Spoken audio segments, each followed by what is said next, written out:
Have you ever opened your Notes app to plan your life? And instead of feeling motivated, you just felt tired? Not sleepy tired, but that heavy kind of exhaustion where even thinking about goals feels like too much.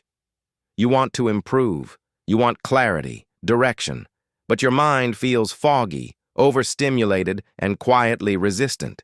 Then the guilt shows up. Why can't I just try harder? Everyone else is moving forward. I'm falling behind.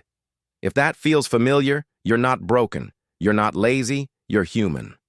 My name is Alex, and I spend way too much time thinking about why modern life feels exhausting even when we're doing everything right.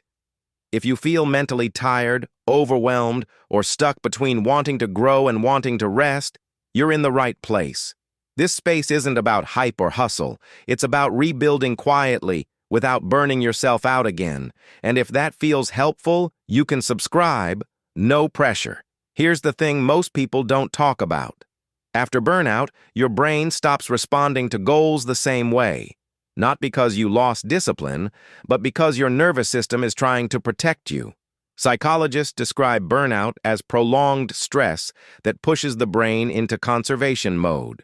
Studies show chronic stress reduces activity in the part of the brain responsible for focus and planning, while your threat system becomes more sensitive. So your brain starts treating goals like danger.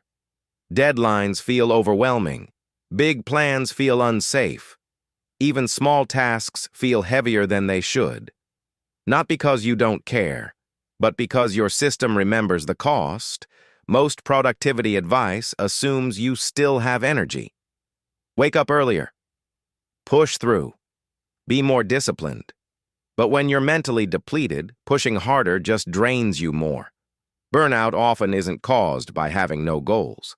It's caused by having too many with no recovery, too much pressure, too much self-monitoring, not enough slowness, not enough safety. Your brain learned one thing. Goals equals overload. There are quieter forces, too. Guilt when you rest. Pressure to be who you used to be. Constant comparison online.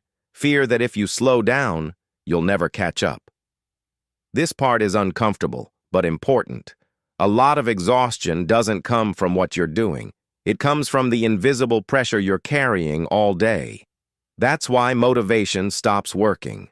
Burnout drains emotional energy first. You're trying to run on a system that's in low power mode. The answer isn't more motivation. It's less internal pressure, smaller steps, softer effort, more realistic expectations. Instead of finish everything, try open the document. Instead of fix my life, try drink water and sit quietly for 5 minutes. This is how trust with your mind rebuilds. Create one pressure-free moment each day. A walk without content. A meal without scrolling. 10 minutes where nothing needs to be optimized. Ask, what's draining me, instead of, why am I failing? That shift alone reduces so much shame. And no, this isn't laziness. Laziness is avoidance without care. Burnout recovery is care without performance. You're not avoiding life. You're trying to feel safe enough to re-enter it. If your brain has been rejecting goals, it doesn't mean you failed. It means you need a different pace, slower, kinder, less force. You're allowed to rebuild without timelines. You're allowed to be inconsistent. You're allowed to heal without calling yourself broken. And if this helped you feel a little more grounded, consider subscribing. This channel exists for people rebuilding quietly in a world that keeps telling them to rush. You're not behind. You're healing.